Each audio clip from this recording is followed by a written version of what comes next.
Doc, aso lang po, bakit po panay ang dighay ko na parang maluwang lalamunan ko sa hangin? Thanks po. Nakikita ko po dyan, kung marami kayong gas, it's your being acidic. So, kulang lang po kayo ng tubig. So, take more water po. Tanong ko lang po, simula nag-start akong mag-inom ng ionic mineral, selenium at zinc, copper, sumakit po ang lalamunan ko po. Nag-start ako March 8 po. Maaari kayo dumadaan sa healing crisis. So, please read my book kasi naka-explain po dyan kung ano po yung healing crisis. Ngayon, kung magtutuloy po yan, ang gagawin nyo sa gabi, huwag nyo ihalo yung ionic dun sa tubig na inumin nyo. Sa gabi, bedtime. Instead, inumin nyo po yung tubig na meron zinc, copper, sa selenium. And then, pag nainumin nyo po yan, follow it up with purong ionic.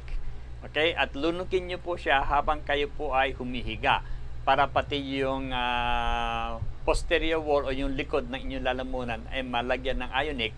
Pagkatapos, let it stay there overnight. So, para kung ano mo yung problema sa lalamunan nyo would be corrected. Ay asawa daw po niya may gout at arthritis. Hindi po makalakad. Magana daw po yung mga paa. Pwede daw po ba magpa-therapy? Magpa-therapy. Paano po siya magte-therapy kung maga at saka masakit? Hindi naman niyang gagalawin. Kasi ganito po, kung meron kayong gouty arthritis, ang healing crisis po niyan is napakasakit.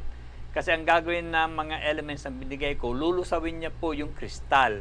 So, pag nalusaw po yan, lalong lilit ang size, kakalat po yan. At talagang, ito po ay lagi kong sinasabi sa mga patients na merong gouty arthritis. Ang healing crisis po yan is napakasakit. Mga iba umaabot ng mga isang buwan, okay, na hindi man makatayo.